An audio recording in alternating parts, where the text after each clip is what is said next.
ইতিহাসে এমন কিছু নাম আছে যারা শুধু তাদের কাজের জন্য বিখ্যাত নন, বরং তাদের ঘিরে থাকার রহস্যের জন্যও অমর হয়ে আছেন।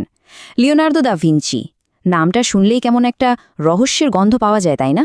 চলুন আজ সেই রহস্যটাই একটু ঘেঁটে দেখা যাক।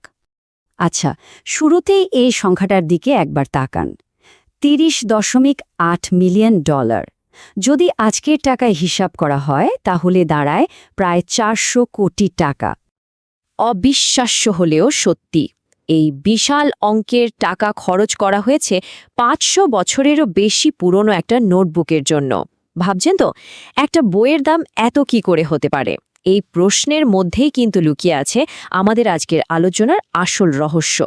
তো চলুন সবার আগে সেই নিলামের গল্পটা শোনা যাক, কারণ সেখান থেকেই কিন্তু এই পুরো ব্যাপারটা শুরু হয়েছিল। সালটা ছিল 1994। কডেক্স লেস্টার নামের এই পাণ্ডুলিপিটা যখন নিলামে উঠল, তখন ফোনের ওপারে যিনি ছিলেন তিনি আর কেউ নন, স্বয়ং বিল গেটস। আর তিনি এটা কিনে নিলেন। কিন্তু কেন? কারণ এই বইয়ের 72টা পাতা লেখা হয়েছে এক অদ্ভুত পদ্ধতিতে, ডান দিক থেকে বাম দিকে। মানে সোজাভাবে এটা পড়াই যাবে না, পড়তে হলে আয়নার সামনে ধরতে হবে। এখন প্রশ্ন হলো, এই মিরার রাইটিং কি শুধুই তার বাহাতি হওয়ার জন্য, নাকি নিজের জ্ঞান সবার থেকে আড়াল করার কোনো গোপন কৌশল? এখান থেকেই কিন্তু সেই অবিশ্বাস্য মস্তিষ্কের রহস্যটা দানা বাঁধতে শুরু।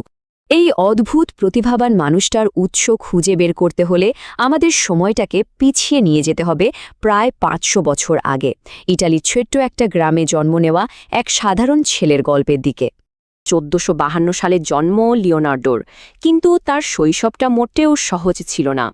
সমাজের চোখে অবৈধ সন্তান হওয়ায় স্কুলের দরজা তার জন্য বন্ধ ছিল।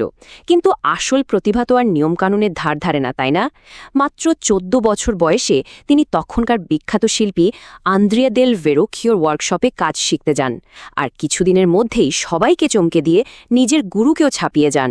ছোটবেলা থেকেই তার মধ্যে ছিল এক সাংঘাতিক কৌতূহল। গাছপালা, পশু পাখি, আকাশের মেঘ, জলের স্রোত, প্রকৃতির প্রত্যেকটা জিনিস তাকে যেন চুম্বকের মতো টানত। বলা যায় এটাই ছিল তার অবিশ্বাস্য প্রতিভার প্রথম ঝলক। শিল্পী হিসাবে যখন তার নামডাক চারদিকে ছড়িয়ে পড়ছে, ঠিক তখনই তার জীবনে একটা বড়সড় ঝড় আসে। একটা কলঙ্কের ঘটনায় জড়িয়ে পড়েন তিনি। আর এরপরই লিওনার্দো ইতিহাসের পাতা থেকে যেন হাওয়ায় মিলিয়ে যান। সমকামিতার একটা অভিযোগে তাকে বেশ কিছুদিন জেলেও কাটাতে হয়। জেল থেকে ছাড়া পাওয়ার কিছুদিন পর তিনি হঠাৎ করেই উধাও হয়ে যান, প্রায় 2 বছর। এই 2 বছর তিনি কোথায় ছিলেন, কি করেছেন? ইতিহাসের কোথাও তার কোনো রেকর্ডে নেই, একেবারে শূন্য। এই প্রশ্নটাই কিন্তু ইতিহাসের অন্যতম বড় একটা রহস্য।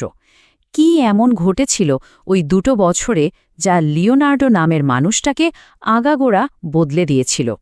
এই বদলটা ছিল চোখে পড়ার মতো, মানে একেবারে নাটকীয়। নিখোঁজ হওয়ার আগে দুনিয়া তাকে চিনত একজন খুবই ট্যালেন্টেড শিল্পী হিসেবে। কিন্তু 2 বছর পর যখন তিনি ফিরে এলেন, তখন তিনি আর শুধু শিল্পী নন, তিনি একাধারে শিল্পী, বিজ্ঞানী, উদ্ভাবক, স্থপতি। কি নন তিনি? হ্যাঁ, 2 বছর পর যে লিওনার্দোকে দেখা গেল, তিনি যেন অন্য কোনো মানুষ। তার মধ্যে এমন সব ক্ষমতা দেখা গেল যা প্রায় অবিশ্বাস্য। ভাবা যায়, তিনি একই সঙ্গে 2 হাতে লিখতেও পারতেন, আবার আঁকতেও পারতেন। তার সমস্ত লেখালেখি ছিল ওই মিরর স্ক্রিপ্টে। আর সবচেয়ে অবাক করা ব্যাপার হল, তিনি রাতের অন্ধকারে কবর থেকে লাশ তুলে এনে সেগুলো কাটাছেঁড়া করতেন। প্রায় 29টারও বেশি মানবদেহ ব্যবচ্ছেদ করে তিনি শরীরের ভেতরের এমন সব নিখুঁত স্কেচ তৈরি করেছিলেন যা আজকের দিনের অ্যানাটমি বইয়ের ছবির সাথে হুবহু মিলে যায়। তার সবচেয়ে বিখ্যাত কাজ মোনালিসার কথাই ধরুন না। ওই রহস্যময় হাসির পেছনে কিন্তু পিওর সায়েন্স লুকিয়ে আছে। তিনি মানুষের শরীর কাটাছেঁড়া করে জেনেছিলেন হাসার সময় মুখের কোন কোন পেশি কিভাবে কাজ করে। এরপর তিনি স্ফুমাতো নামে একটা টেকনিক ব্যবহার করেন, মানে ছবির কিনারাগুলো একটু ধোঁয়াশা করে দেন, আর সাথে ছিল অপটিক্যাল ইলিউশন। এর ফলে এমন একটা হাসি তৈরি হয় যা দর্শক যেদিক থেকে দেখুক না কেন মনে হয় হাসিটা বদলাচ্ছে। এভাবেই তার হাতে এসে শিল্প আর বিজ্ঞান মিলেমিশে এক হয়ে গিয়েছিল। তার আরেকটা মাস্টারপিস দ্য লাস্ট সাপারের দিকে তাকালেও একই জিনিস দেখা যায়। সেখানে যিশুর প্রত্যেক শিষ্যের মুখের অভিভক্তি, তাদের মনের ভেতরে তোলপাড়, সবকিছু এমনভাবে ফুটিয়ে তুলেছেন যেন মনে হয় এটা কোনো ছবি নয়, একটা জীবন্ত সাইকোলজিক্যাল ড্রামা চোখের সামনে চলছে। কিন্তু লিওনার্ডোর প্রতিভা শুধু ছবি আঁকা বা মানবদেহ নিয়ে গবেষণাতেই আটকে ছিল না।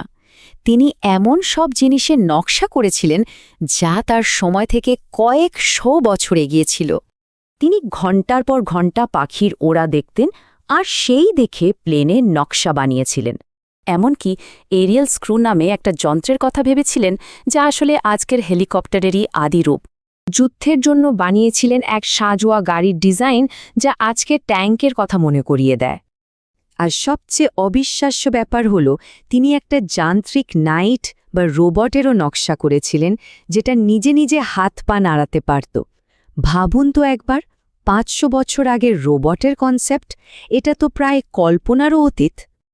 আসলে লিওনার্দোর মূল দর্শনটাই ছিল এটা, যে জ্ঞানই আসল শক্তি। তার কাছে শিল্প আর বিজ্ঞান দুটো আলাদা জিনিস ছিলই না। তিনি বিশ্বাস করতেন দুটোই আসলে একই সুতো দিয়ে বোনা। কিন্তু এত কিছু জানার পরেও আমরা কিন্তু সেই প্রথম প্রশ্নটাতেই আবার ফিরে আসি। এই যে অবিশ্বাস্য একটা পরিবর্তন, এর পেছনের আসল কারণটা কী ছিল? কি করে প্রাতিষ্ঠানিক শিক্ষা না পাওয়া, সমাজে চোখে পরিচয়হীন একটা ছেলে হঠাৎ করে এমন এক জিনিয়াসে পরিণত হলেন, যিনি যেন ভবিষ্যৎটাকেও নিজের চোখের সামনে দেখতে পেতেন? অনেকেই অনেক কিছু বলেন। কিছু থিওরি বলে ওই 2 বছরে হয়তো তিনি ভিন্ন গ্রহের কোনো প্রাণীর সংস্পর্শে এসেছিলেন।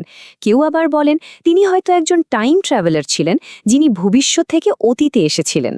আসল সত্যিটা কি, সেটা হয়তো কোনোদিনই জানা যাবে না। আর এই প্রশ্নটাই লিওনার্দো দা ভিঞ্চিকে চিরকালের জন্য এক সমাধান না হওয়া ধাঁধা বা এনিগমা বানিয়ে রেখেছে।